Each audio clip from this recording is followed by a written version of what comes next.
Good morning to all of you. I am Shraddha Singhdev and I am going to teach you the first chapter of class 9 English book Beehive. तो English book जो है Beehive उसका first chapter में एक बहुत ही मज़ेदार story है. देख लेते हैं कौन सी मज़ेदार स्टोरी है. क्या है उसका title? The fun they had. तो स्टोरी का नाम क्या है? The fun they had, which was written by American writer Isaac Asimov. तो ये आइजैक एसिमोव कौन थे? आइजैक एसिमोव अमेरिका के राइटर थे जो हमेशा से साइंस और टेक्नोलॉजी रिलेटेड ही स्टोरी, पैराग्राफ, आर्टिकल लिखे हैं. इससे हमें पता चलता है कि उन्हें साइंस से बहुत ज़्यादा प्यार था या इंटरेस्ट था, जो भी बोल सकते हैं. वो हमेशा से साइंस रिलेटेड ही कुछ भी लिखे हैं या कुछ भी काम करते थे तो साइंस रिलेटेड ही लिखते थे. ओके, तो यहाँ पे स्टोरी क्या है? ये जो स्टोरी लिखा गया है ये स्टोरी फ्यूचर के बारे में लिखा गया है. जो ऑथर हैं, ऑथर फ्यूचर को इमेजिन करके इस स्टोरी को यहाँ पे लिखे हैं कि फ्यूचर में इस टाइप का चीज़ होगा, चेंजेस होगा, जिसे हम लोग बोलते हैं ना, एस्ट्रोलॉजर्स बोलते हैं कि हाँ फ्यूचर में ये होगा. तो उसी टाइप का ये उस एस्ट्रोलॉजी को यहाँ पे मैं लेके नहीं आ रही हूँ, just it is an example. क्योंकि यहाँ पे जो ऑथर हैं वो क्या करते हैं, वो इमेजिन करते हैं, इमेजिन करके फ्यूचर के बारे में सोचते हैं कि हाँ फ्यूचर में क्या हो सकता है, क्या क्या चेंजेस होगी, और इस चेंजेस के साथ साथ मतलब कुछ अपना आइडिया लगा के रिसर्च करके उन्हें पता चला है कि ऐसे हो सकता है. तो उसी को उन्होंने इस स्टोरी में दर्शाया है. तो चलिए पढ़ लेते हैं ये स्टोरी क्या चीज़ की है. अगर हम फर्स्ट पेज देखेंगे इस चैप्टर का तो कुछ पिक्चर दिया हुआ है. पिक्चर में क्या क्या है? एक वर्चुअल क्लासरूम, एक साइड है रोबोटिक टीचर, एक साइड है कंप्यूटर. ठीक है, तो ये सब क्या है? ये सब हमारा जो एजुकेशन सिस्टम है वो चेंज होते होते, डेवलप होते होते इस मतलब इस स्टेज में चला जाएगा कि जहाँ पे हम एजुकेशन लेने के लिए ये सब चीज़ का यूज़ करने वाले हैं. तो वर्चुअल क्लासरूम मतलब क्या होता है? मैं आपको बताती हूँ वर्चुअल क्लासरूम क्या होता है. वर्चुअल क्लासरूम रियली कोई क्लासरूम नहीं होती है. अभी हम लोग क्लासरूम किसे बोलते हैं? जिसमें हम लोग पढ़ाई करते हैं, जो स्कूल में जाके जिस रूम में हम लोग बैठते हैं वो क्लासरूम होती है, जहाँ पे टीचर हमें पढ़ाते हैं. लेकिन यहाँ पे वर्चुअल क्लासरूम में हाँ पढ़ाई तो होता है लेकिन कोई टीचर नहीं होते हैं. तो वर्चुअल क्लासरूम कोई स्कूल में नहीं होती है, वो कहाँ होती है? हमारे घर में होती है. वर्चुअल क्लासरूम एक ऐसा क्लासरूम है जिसको बनाया गया है क्लासरूम के जैसे. मतलब एक साइड हम लोग बोल सकते हैं कि ये फेक क्लासरूम है या इसका क्लासरूम का डुप्लीकेट है जो घर में बनाया गया है, जो स्कूल में नहीं है. और वहाँ पे बच्चे सिंगल पढ़ेंगे, क्लासमेट्स के साथ नहीं, सिंगल बैठ के उनका टीचर के साथ जो भी हो. और यहाँ पे जैसे कि रोबोटिक टीचर, आपका कंप्यूटर, ये सब टीचर बनते हैं. ठीक है, फ्यूचर में यही सब हम लोगों को एजुकेशन प्रोवाइड करता है. तो चलिए देखते हैं ये स्टोरी में क्या है और किस तरीके से ये सब का यूज़ होते रहता है.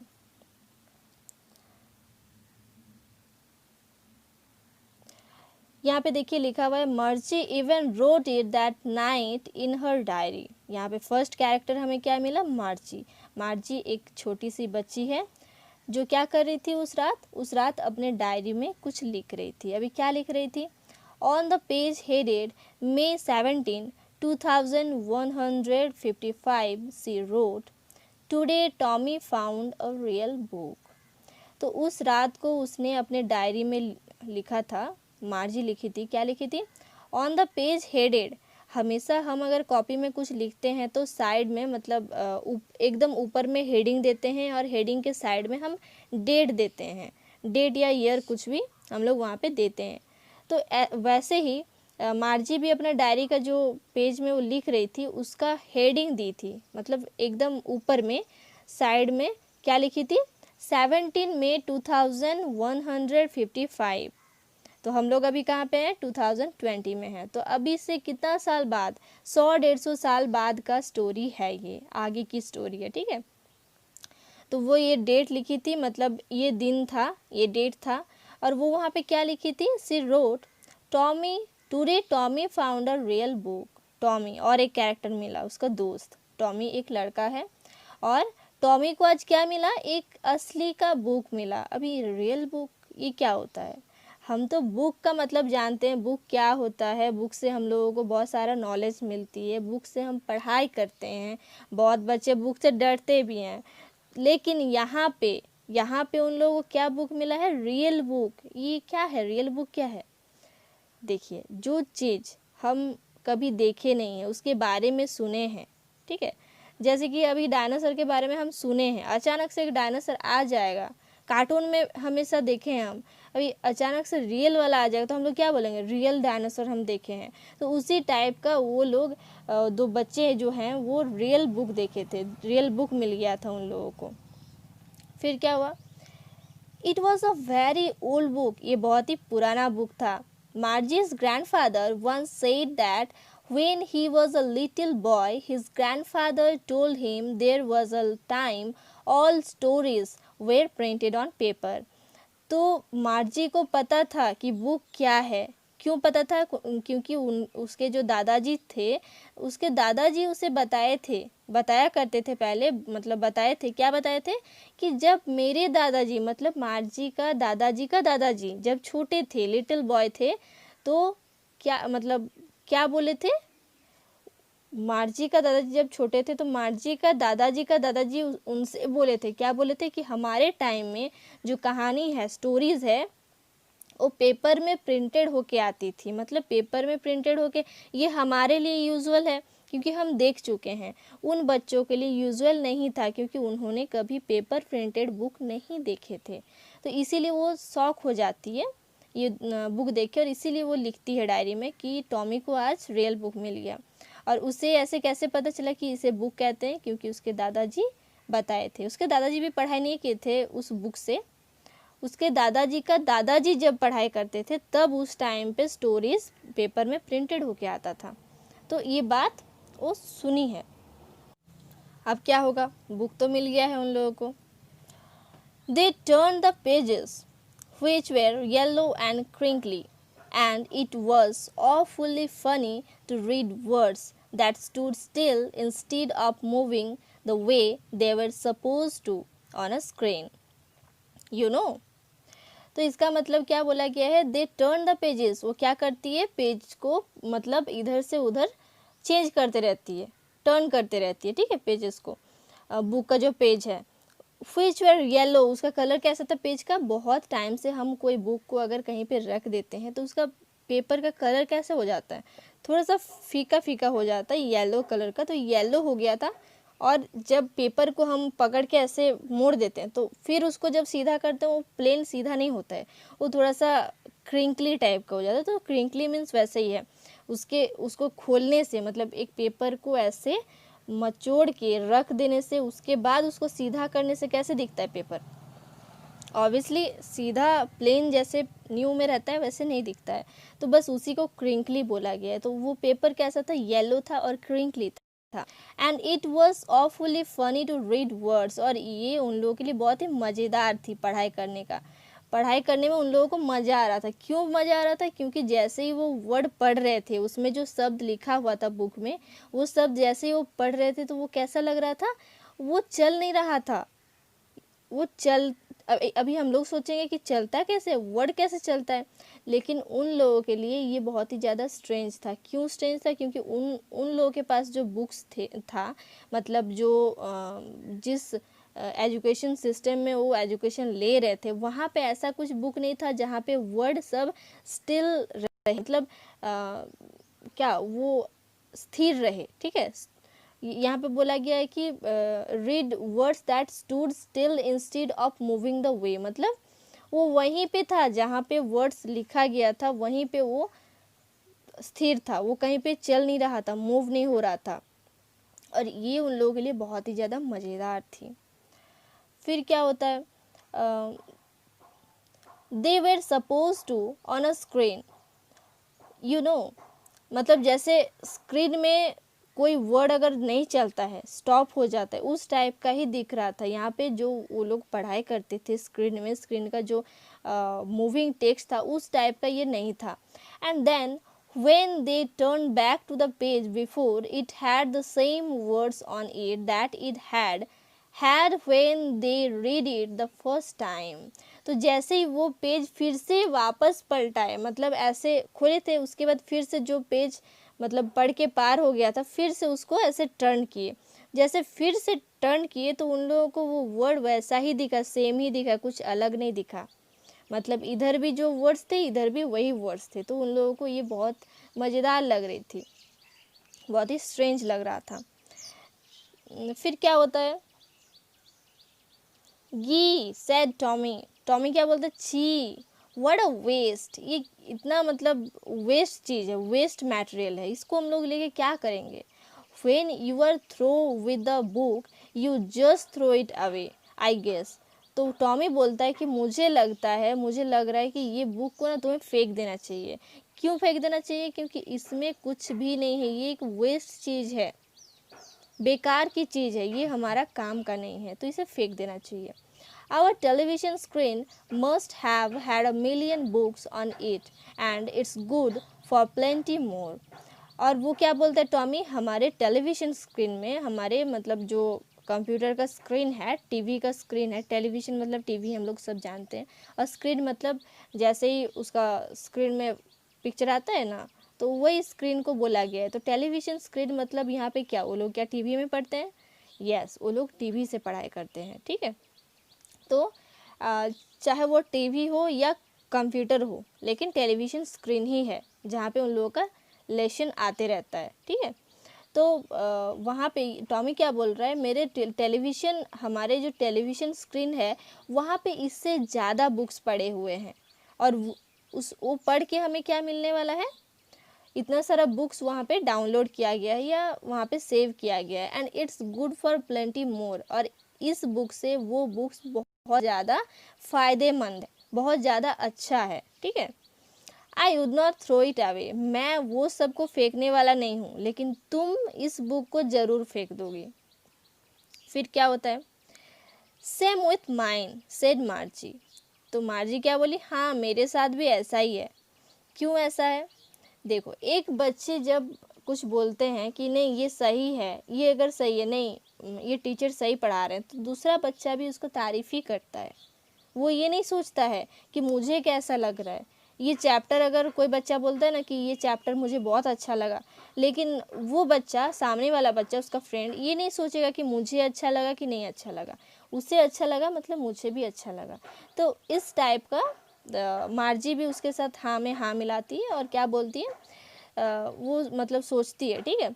She was 11 and had not seen as many telebooks as Tommy had, तो वो उसका ईयर कितना था, उम्र कितना था, 11 साल की वो थी, और ऑब्वियसली टॉमी से ज़्यादा वो टेली बुक नहीं देखी थी। क्यों नहीं देखी थी, क्योंकि टॉमी उससे बड़ा था, इसीलिए नहीं देखी थी। टॉमी का एज क्या था, ही वॉज 13, उसका एज 13 साल था। तो ऑब्वियसली टॉमी का ईयर जब 13 ईयर है और इसका जब 11 है, तो ये टॉमी ज़्यादा पढ़ा है इससे, मतलब इससे पता चल रहा है कि टॉमी सीनियर है और मार्जी जूनियर है।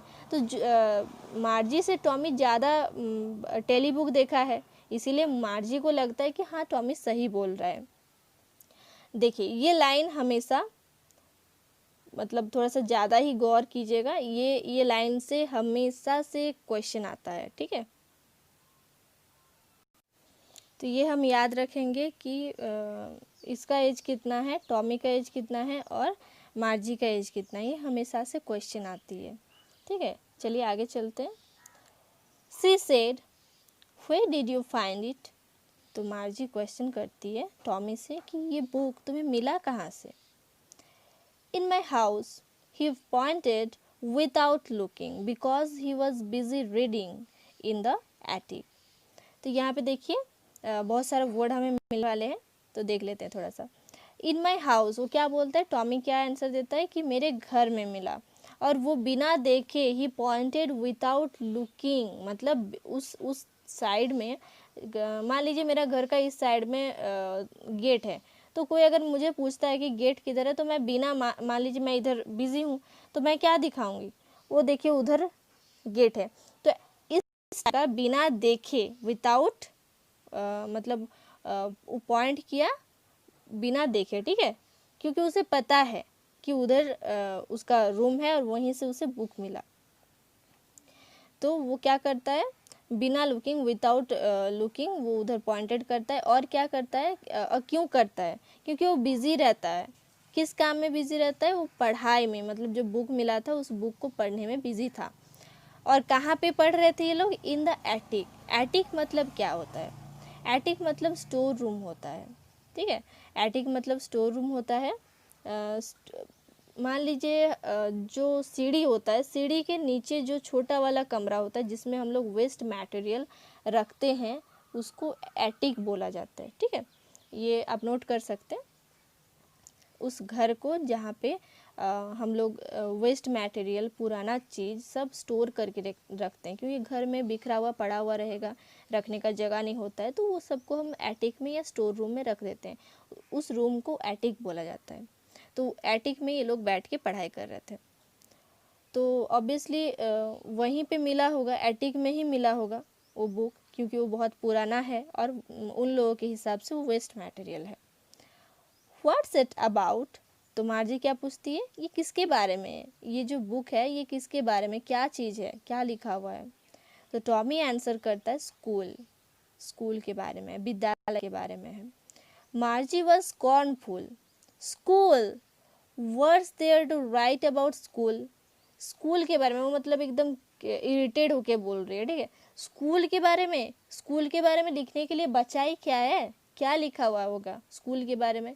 स्कूल के कुछ चीज़ के बारे में अगर कुछ लिखा जाता है तो उसके बारे में कुछ होता है तभी जाके हम लिखते हैं, बिना मतलब का मीनिंगलेस चीज़ों के बारे में हम नहीं लिख सकते।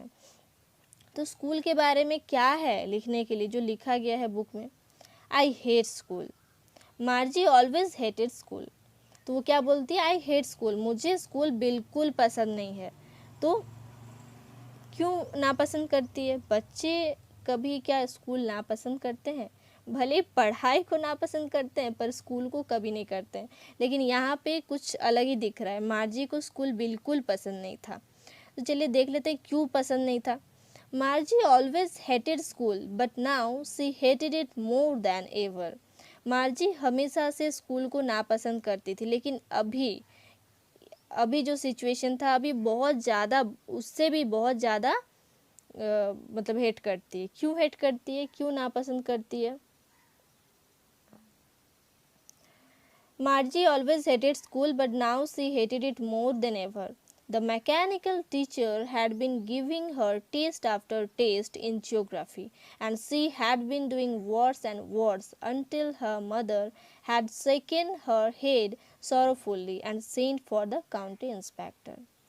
तो किस लिए उसे पसंद नहीं था स्कूल, क्योंकि उसका जो मैकेनिकल टीचर था, मैं पहले ही बता चुकी हूँ कि आप अभी के ज़माने में, अभी 2020 में हम लोगों का टीचर कौन है, इंसान है। लेकिन 2155 ईयर में क्या था, मतलब क्या होने वाला है, मैकेनिकल टीचर पढ़ाने वाले हैं। कोई इंसान, कोई मैन टीचर नहीं पढ़ाने वाले हैं। मैकेनिकल टीचर मीन्स कोई कंप्यूटर हो सकता है या कोई रोबोटिक टीचर, मतलब मशीन, ठीक है।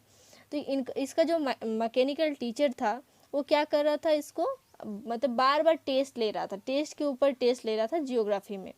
तो इससे हमें ये भी पता चलता है कि जियोग्राफी किसका सब्जेक्ट है, जियोग्राफी मार्जी का सब्जेक्ट है। तो इस टाइम पे देखिए इसका बस एक ही सब्जेक्ट बोला गया है। तो हमें अगर कोई कुछ क्वेश्चन आ गया कि मार्जी का सब्जेक्ट क्या था, तो हम बोल सकते हैं कि जियोग्राफी था। तो जियोग्राफी में उसका बार बार टेस्ट के ऊपर टेस्ट लिया जा रहा था, जिसमें वो बहुत ही ख़राब मार्क्स ला रही थी, ख़राब से ख़राब कर रही थी। तब तक ख़राब की जब तक उसका मम्मी दुखी होके अपना सर हिला के क्या की, उसके बाद मतलब इसका मार्क्स देख के उसका मम्मी इतना ज़्यादा दुखी हो गई थी, दुखी होके अपना सर को हिलाई और हिला के क्या की, वो जो मैकेनिकल टीचर था उसको काउंटी इंस्पेक्टर के पास भेज दी। इससे हमें पता चलता है कि उसमें उसका कुछ, ये जो काउंटी इंस्पेक्टर, इससे पहले ये जान लेते हैं कि काउंटी इंस्पेक्टर होता क्या है। काउंटी इंस्पेक्टर एक डॉक्टर की तरह होता है। जैसे कि हमारे शरीर में कुछ अगर प्रॉब्लम होगा, कुछ अगर दिक्कत, इश्यू दिखाई देगी कि हाँ तबीयत ख़राब है, बुखार आ रही है, सर में दर्द हो रहा है, हेडेक हो रहा है, तो हम लोग किसके पास जाते हैं? डॉक्टर के पास जाते हैं। डॉक्टर के पास जाने से हम लोगों का ये जो प्रॉब्लम है इसका सॉर्ट आउट हो जाता है, हमें दवाई मिलती है, जो भी है ट्रीटमेंट करते हैं वो हमारा। तो इस टाइप का मशीन जब ख़राब हो जाता है तो उसको किसके पास लेके जाया जाता है? मैकेनिक के पास लेके जाया जाता है ना। तो काउंटी इंस्पेक्टर एक मैकेनिक था जो ये मैकेनिकल टीचर को ठीक करने के लिए ही मतलब था, उसका काम ही ये था। बोल सकते हैं कि वो ट्रेनिंग लिया था उस मैकेनिकल टीचर को ठीक करने का, ठीक है। तो ये किसके पास भेज दी? काउंटी इंस्पेक्टर के पास भेज दी। अभी देखिए, कोई भी चीज़ अगर मान लीजिए हमारे हाथ में फ़ोन है और फ़ोन ख़राब हो गया है तो सैड होके हम लोग ऐसे ऐसे करेंगे ना। तो बस उसका मम्मी वही एक्सप्रेशन दिखाई और उसको ले जाके काउंटी इंस्पेक्टर के पास दे दी। आगे क्या होता है? बहुत ज़्यादा इंटरेस्टिंग लग रहा है ना आगे का स्टोरी जानने के लिए? चलिए जान लेते हैं। He was a round little man with a red face and a whole box of tools with dials and wires. तो एक मैकेनिकल जैसे कि डॉक्टर के पास क्या रहता है, क्या टूल्स रहता है उनका? क्या दवाई रहेगा, स्टेथोस्कोप रहेगा, फिर ऑपरेशन थिएटर अगर हम जाएंगे तो वहाँ पे बहुत सारा चीज़ हमें देखने के लिए मिलेगा। तो उनके पास भी क्या क्या था? उसको ठीक करने के लिए कुछ टूल्स था, ठीक है। वायर था, तार था, एक टूल्स का बॉक्स था जिसमें उसको ठीक करने का सामान था, ठीक है। तो ये सब उसका वो दिखने के लिए कैसा था? दिखने में कैसा था? छोटा सा। He was a round little man, छोटा गोलू मोलू सा इंसान था और उसका जो फेस था रेड कलर का था, ठीक है। और क्या लेके था? उसके पास क्या था? एक बॉक्स था टूल्स का, वायर्स था, डायल्स था, ये सब ठीक करने का सामान था। He smiled at her and gave her an apple. तो मार्जी को देख के वो स्माइल किया, हंसा और क्या किया? उसे एक एप्पल खाने के लिए दिया। Then took the teacher apart. फिर उसके पास से वो टीचर को, मैकेनिकल टीचर को लेके वो अलग से चल गया क्योंकि उसे ठीक करना था। Margie had hoped he would not know how to put it together again. तो मार्जी क्या सोचने लगी? मार्जी खुश हो जाती है और बोलती है कि मतलब वो सोचते रहती है मन में कि काश ये जो मैकेनिकल टीचर है ना, ये ख़राब तो हो गया है और काउंटी इंस्पेक्टर भूल जाए इसको, जैसे ही अलग अलग कर दिया। क्या करता है? मशीन को खोल देता है, खोल के पार्ट्स को अलग अलग कर देता है। तो वो जो काउंटी इंस्पेक्टर था वो मैकेनिकल टीचर को ऐसे खोल के पार्ट पार्ट कर दिया। तो पार्ट पार्ट में रखा हुआ था, तो उसको देख के मार्जी को लगता है कि काश ये जो अलग अलग तो कर दिया है, काश वो भूल जाए, काउंटी इंस्पेक्टर भूल जाए कि इसे कैसे ठीक करना है। तो क्यों ठीक करना है? अगर ठीक हो जाएगा तो फिर से उसे इसी को ले जाकर पढ़ना पड़ेगा और वो ये बिल्कुल नहीं चाहती है क्योंकि हम लोग पहले ही देख चुके हैं कि वो स्कूल से बहुत ज़्यादा नफरत करती है। तो जो स्कूल से नफरत करता है तो टीचर से कैसे प्यार करेगा भाई? टीचर से भी उसे बहुत ज़्यादा नफरत है। तो उसका ये सोच था कि काश, विश था बोल सकते हैं, उसका विश पूरा हो रहा है कि नहीं पूरा हो रहा है वो देखते हैं। But he knew how all right, and after an hour or so there it was again, large and black and ugly with a big screen on which all the lessons were shown and the questions were asked. तो क्या होता है? लेकिन वो क्या भूलेगा? वो expert है इस काम के लिए, तो वो बिल्कुल नहीं भूला था वो काम, अपना काम। और वो आफ्टर एन आवर मतलब 1 घंटा में ही 1-1.5 घंटा में वो उसको ठीक कर देता है मशीन को, मैकेनिकल टीचर को। और वो फिर से कैसा हो जाता है? वो जो मैकेनिकल टीचर है वो कैसे दिखने के लिए कैसा था? वो एक मशीन था, हम जान चुके हैं, तो वो दिखने में कैसा था? फिर से उसी मतलब फिगर में वो बन गया। अभी उसका फिगर कैसा था पढ़ेंगे यहाँ पे। There it was again, large and black and ugly with a big screen. मतलब बहुत ही बड़ा सा, लंबा सा और काला, एकदम अगली टाइप का, एकदम ब्यूटीफुल नहीं था, एकदम बेकार दिखता था। और बड़ा सा स्क्रीन था और जिसमें लेसन्स क्या हो रहे थे? लेसन्स पार हो रहे थे, मतलब मूव कर रहे थे। लेसन शो हो रहा था, दिख रहा था, ठीक है। स्क्रीन में लेसन शो हो रहा था और क्वेश्चन पूछा जा रहा था। मतलब जैसे ही वो ठीक हुआ उसका काम स्टार्ट हो गया, जो कि बहुत ज़्यादा इरिटेटेड था। किसके लिए? मार्जी के लिए बहुत ही ज़्यादा इरिटेशन होता था उसे ये मैकेनिकल टीचर से पढ़ना। That was not so bad, तो ये बहुत ज़्यादा ख़राब तो नहीं था। The part she hated most was the slot where she had to put homework and test papers. तो इसका मतलब ये जो फिर ये भी बोलती है कि ये मशीन उतना भी, जो मैकेनिकल टीचर है मेरा, वो उतना भी ख़राब नहीं है, बैड नहीं है, लेकिन सबसे ज़्यादा वो कौन सा पार्ट को हेट करती थी इस मशीन का? स्लॉट नाम का पार्ट को बहुत ज़्यादा हेट करती थी। क्यों हेट करती थी? क्योंकि इसमें उसको अपना होमवर्क करके टेस्ट पेपर को डालना पड़ता था, होमवर्क को करके पेपर डालना पड़ता था वहाँ पे, और क्या करना पड़ता था? टेस्ट पेपर, जो टेस्ट पेपर मिलता था उसको भी फिलअप करके उसमें डालना पड़ता था स्लॉट में, और जो उसको बिल्कुल पसंद नहीं थी। She always had to write them out in a punch code they made her learn when she was 6 years old, and the mechanical teacher calculated the mark in no time। तो क्या होता था? तो यहाँ पे क्या हो रहा था? उसे होमवर्क डालना बिल्कुल पसंद नहीं था, और she always had to write them out in a punch code, मतलब उसे एक कंप्यूटर का जो उसका मैकेनिकल टीचर या कंप्यूटर का जो लैंग्वेज था उसको बोला जा रहा है यहाँ पे पंच कोड, तो उसे पंच कोड में ही लिखना पड़ता था। ठीक है, दूसरा हम लोग जैसे लिखते हैं उस टाइप का नहीं, पंच कोड में लिखना पड़ता था। और वो ये कब सीखी थी? जब वो 6 साल की थी, 6 साल से वो ये सीख गई थी। And the mechanical teacher calculated the mark in no time, और जैसे ये उसको टेस्ट पेपर को फिल करके देती थी इसका मार्क्स गिनने के लिए और पेपर कैलकुलेट करने के लिए, मतलब कितना मार्क्स आया है और चेक करने के लिए, उस मैकेनिकल टीचर को बिल्कुल टाइम नहीं लगता था। अभी देखिए, अभी हम लोगों को अगर कहीं पे पेपर दिया जाएगा, क्वेश्चन पेपर या आंसर सेट, तो हम लोग को चेक करने 1-2 दिन तो लगेगा ही लगेगा।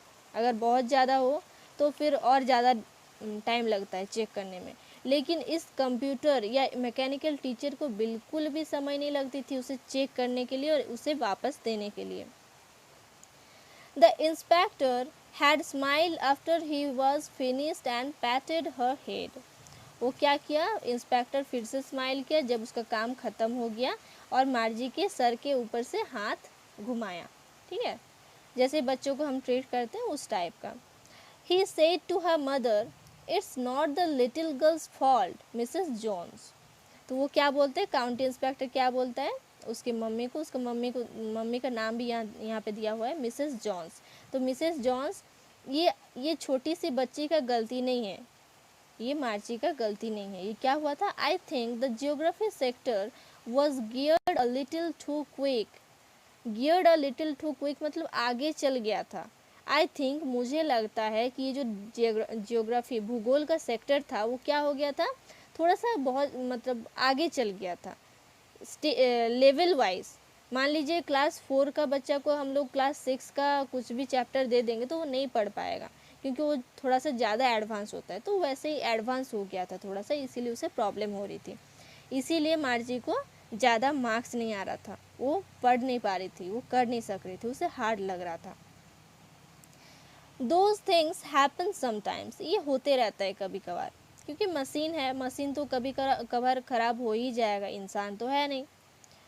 I have slowed it up to an average 10-year level। तो वो क्या बोले कि आप चिंता मत कीजिए, मैंने इसे ठीक कर दिया है, ये अभी एवरेज लेवल में ही जाएगा।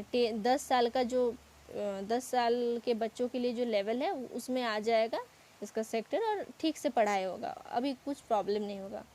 Actually the overall pattern of her progress is quite satisfactory, and he patted Margie's head again. He overall pattern of her progress is quite satisfactory, मतलब अभी वो बोल रहे कि हाँ अभी इसका प्रोग्रेस कुछ होगा, क्योंकि अब आगे चला गया था तो वो नहीं कर सक रही थी। अभी जब उसका लेवल का होगा तो वो कर पाएगी, आराम से कर पाएगी, और जिसमें उसका प्रोग्रेस भी दिखाई देगा। और फिर से वो मार्जी के सर पे हाथ घुमाता है और चल जाता है। तो चलिए आज के लिए इतना ही रखते हैं, नेक्स्ट वीडियो में देखेंगे आगे की chapter. Thank you for watching my video.